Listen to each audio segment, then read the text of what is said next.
Welcome back to PANENKA Predictions. It's round 38, the final round of this season's English Premier League and La Liga as well, and I'll be sharing with you in this video my top predictions for the very exciting upcoming games. Before we start off this video though, I'd just like to thank you all for watching my videos this season, especially to those of you who have subscribed to this channel. This has been my very first season recording these types of videos on a weekly basis, and I've got to say it's been a lot of fun and I've enjoyed all our mini conversations and winding each other up. And I will definitely be back very soon for next season's Premier League and La Liga action as well, and I might even throw in a bit of Serie A or Bundesliga action in there as well. Let me know what leagues you would most like to hear my predictions on down in the comments. And while you're down there, title of your sex tape, please hit that subscribe button if you haven't already done so you don't miss out on any of my upcoming videos, including very soon my Premier League All-Star Dream Team versus my All-Star La Liga Dream Team. Who would win in such an exciting game and who would make the starting 11s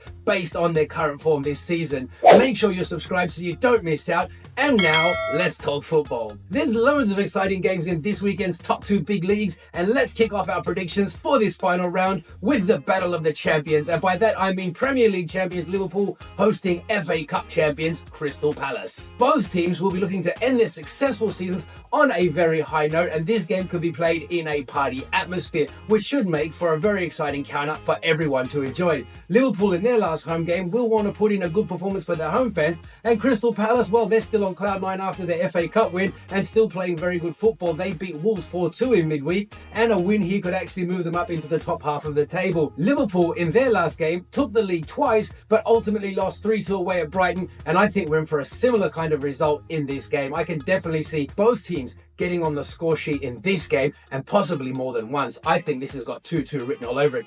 Anyways, my prediction for Liverpool at home against Crystal Palace is simply going to be for both teams to score, and it's going to be a great game to watch. Next up, we have the losing side in the FA Cup final, Manchester City, as they travel away to take on Fulham. Now, coming into this last round, after their midweek 3-1 win over Bournemouth, Man City are in third place, and in 7th place, just 3 points behind them, we've got Nottingham Forest. So there's a whole heap of teams trying to qualify for Europe next season, and Man City is definitely one of those teams. But they're not going to have it easy this weekend though, as Fulham, playing their last game at home, will want to give their fans something to celebrate, and they've got their scoring boots on right now. They put 3 past Brentford away from home in their last match, and they'll be looking to end the season on a high note. And I can see Fulham definitely getting on the score sheet in this game. And I mean, their defense has not really been performing so well over the past few weeks, well, the whole season to be honest. And I can see Man City getting on the score sheet in this game as well. Now, who goes on to get the next goal once both teams have scored in this game? That's a tough one to call. I do think, however, it will be Man City, as Fulham, they seem to be a bit off the ball, especially considering the way the defense is playing right now at the end of the season. So my prediction for Fulham at home against Manchester City is going to be for Man City to score at least 2 goals away against Fulham.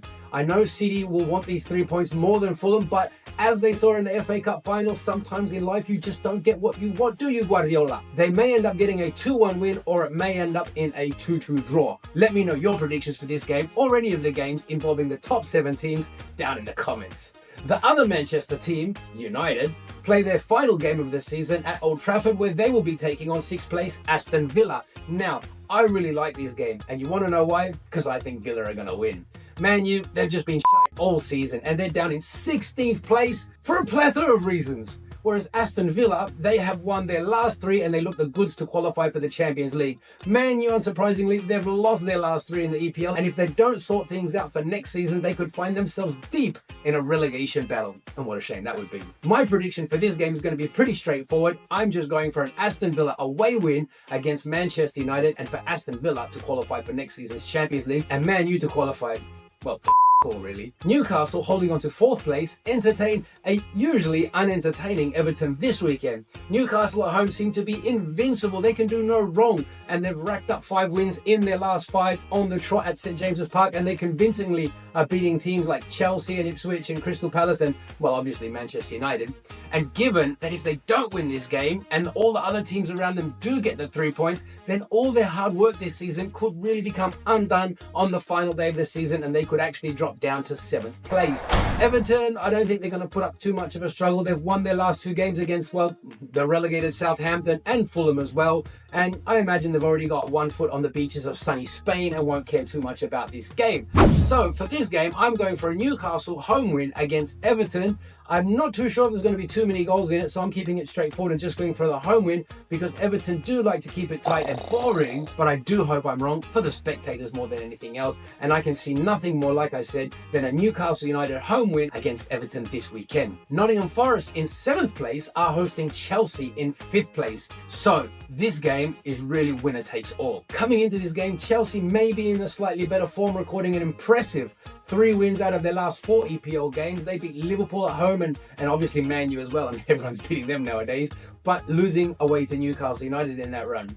Whereas Forest, out of their last 4, they've only won 1 game, and that was in their last game away at West Ham, where they did scrape over the line 2-1. However, concerningly for Nottingham Forest, they only managed a 2-2 draw against relegated Leicester at home and were beaten 2-0 by Brentford in their last 2 home matches. So I'm slightly tempted to consider Chelsea favourites in this game based on those stats alone. However, playing in front of a packed City ground where Forest have been performing well for the majority of this season, and knowing that a win here could see them qualify for the Champions League next season, I feel that actually gives Forest the edge in this game. I mean, the recent encounters between these 2 teams, they've been very close affairs, and considering what's at stake in this game, I'm pretty sure this one's going to be a close affair as well.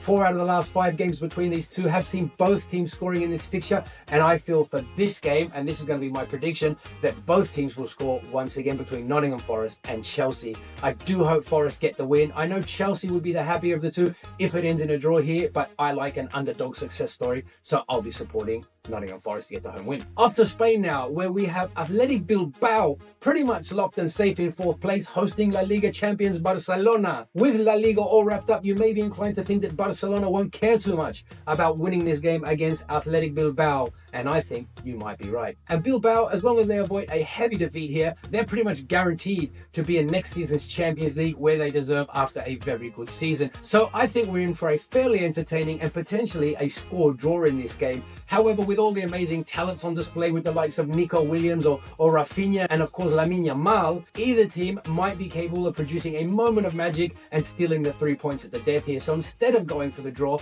I'm actually just going to predict both teams to score between Athletic Bilbao and Barcelona. However, a little secret between you and me, I think Bilbao will win this one. And to finish off our predictions for this round, let's have a look at 2nd place Real Madrid at home taking on Real Sociedad. This is going to be a very entertaining game. Both teams have very good attacks and both teams can't defend for shit. The last time these 2 teams met, Sociedad recorded a 4-3 win in the Bernabeu in the Copadelrey a few months back. That of course meant it went to extra time and Madrid finally got the win in that game, which gave them another opportunity to get beaten again by Barcelona. They want to end the season on some kind of high note, I imagine, and certainly for Kylian Mbappe, who must be sick of scoring hat-tricks yet still losing crucial games. However, I do think they'll get the job done here. It won't be a dull affair, they won't keep a clean sheet, and so therefore for my prediction between 2nd place Real Madrid and Real Sociedad, I like this game. I'm going for over 2.5 goals. And that, my friends, is a wrap for this season's predictions. All the major titles have been decided across Europe, except of course in Serie A, where Napoli and Inter Milan are both in with a shot of winning it on the last day of the title. And of course, with most of Inter's crucial games, it all depends on how the referees favour them. Oh, that's a bit of a dig, I know, but hey, I just say what I feel. Thank you so much for your support throughout this season, and I look forward to seeing you all again very soon, as I will be releasing my La Liga All-Stars versus the EPL All-Stars video very soon. Until then, make sure you're subscribed, enjoy the final round of amazing football, Forza Napoli, and I'll see you all again very soon.